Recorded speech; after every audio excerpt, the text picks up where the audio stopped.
Next topic. We talked about the Nets. There's another team out there, Lakers mainly.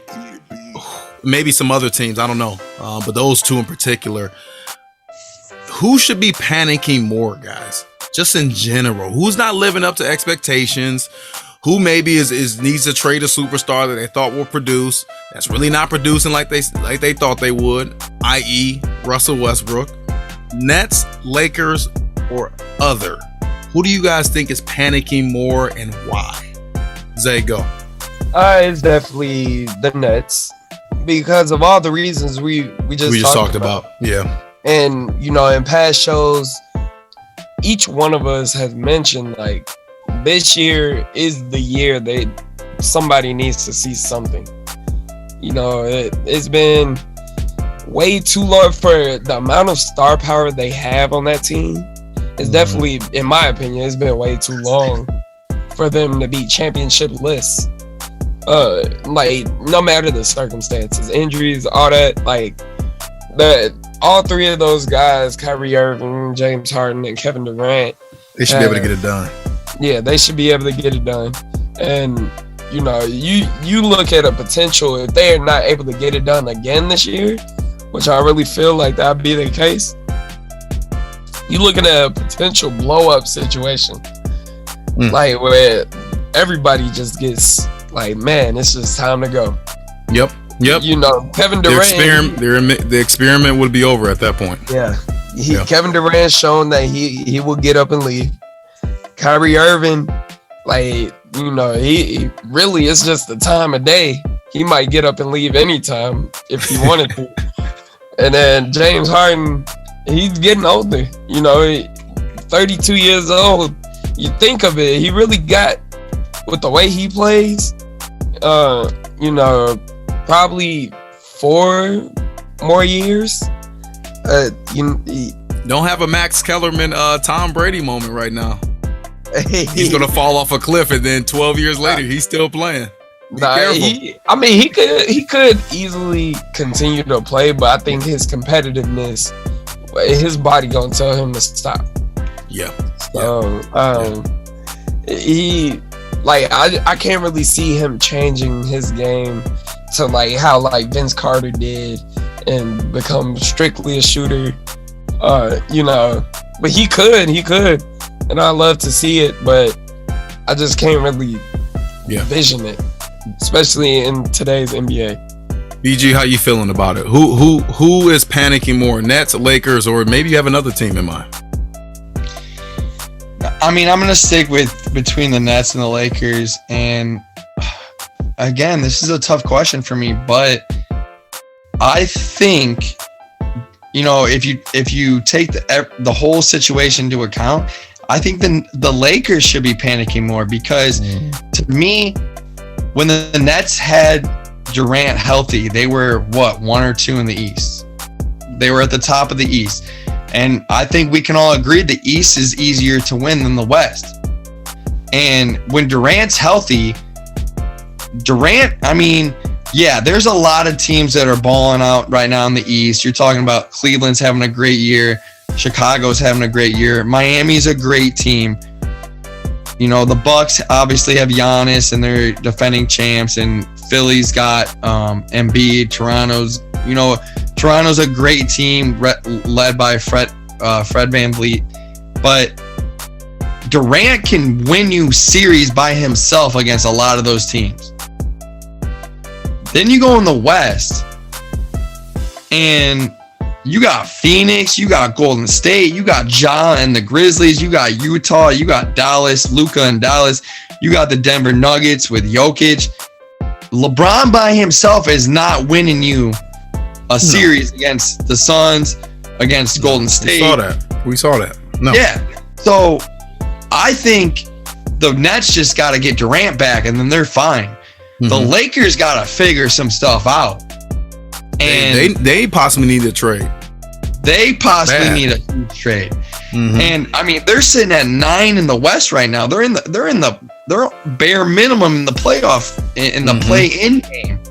So I think the West is a lot harder to win, which to me means the Lakers in the West have a lot more. They're panicking right now because if you're talking about both teams competing for a championship, I think if the Nets are healthy, they're easily top 2 teams in the East. Even if the Lakers are healthy, are we sitting here saying they're top 2 in the West? Are we sitting here saying they're top 5 in the West? I mean, they got the Nets got to get healthy. That's their issue. The Lakers got a lot more issues than just getting healthy. So that's why I think the Lakers are panicking more than the Nets. I definitely tend to agree because of all the reasons you just said. I think the Nets are definitely panicking, yes, but I think the Lakers are in a scenario where it can get dire really, really fast. Like legit really fast. So you look at the standings, you talked about it, guys. The Lakers right now are 26 and 28. They're 9th in the West. The 10th spot, the Blazers have that. The Blazers are 5 games behind the Lakers. And then the Lakers, the team that is in 6th, which are the Denver Nuggets, the Lakers are only 3 games behind them. So really between 6, 7, 8, and 9, those can really shuffle. Other than that, really the top 4 seeds in the West, I really don't see changing unless one of those teams just drops off due to injury. You talk about the East, let me show you how the East Coast rocks. Let me talk about the East here. Brooklyn, they're right now in the 6th spot, but they're in a situation where they are only, they're only 5 games. Wow. They're only 5 games ahead of where the 11th team is right now, which are the Washington Wizards. So that doesn't really drive home my point. It actually contradicts it, but it's just crazy to think about how close some of these teams are. So again, you talk about panicking. If both of these teams don't have a great run fast and soon, they're going to put themselves in a position where, they may make the playoffs, but they have a much tougher road to trek if they are a bottom seed. And now they got to face a top seed. They don't have home court advantage. That's very tough. Like if the Nets have to face the Bucks or the Heat or the Chicago basketball team in the first round, do you think? Now, I will probably pick the Nets if they're 100% healthy, but do they want to have to do that in the first round? No. Lakers, we saw what they had to do in the first round last year when they barely made the play in. Then they played the red hot Phoenix Suns. Phoenix Suns got them out of here quick. BG, what were you gonna say? But that's the thing. So I understand what you're saying with your seeding. You said Brooklyn's in the 7th spot in the East, and the Wizards. The Wizards are like 5 games behind them. Yeah, but Brooklyn's also 4.5 games out of first. True. You know what I'm saying? And if we're talking about Brooklyn, we're talking about Kyrie. If they don't have home court advantage, that is in benefit of Brooklyn. But when you talk about the West, so Brooklyn's they're in the 7th spot in the East, and they're 4.5 games out of first. The Timberwolves are in the 7th spot in the West, and they're 14.5 games back from Phoenix. The West is a different animal, man. Like we're talking about winning the conference. It don't matter if Brooklyn is number 1 or number 8, or number 10. If they're healthy and they're in the play-in, them being healthy they have a shot to win the conference. Yeah. But you're telling me, if you want to win the West, you have to have home court. Like, you sold me. The Lakers definitely are panicking more. You gotta panic. I mean, let's just looking at it right now. The Atlanta Hawks are number 10 in the East. They are 8.5 games out of first place in the East. The New Orleans Pelicans are 10th in the West, same spot. They are 21.5 games back. Yeah. The East is all a scramble. The West, there is a distinct totem pole, man. Yeah, you got it. In the East, I don't think positioning matters as much as the West. That's just truly how I feel, and that's why I think the Lakers are panicking a little more right now. Zay, anything else you want to add?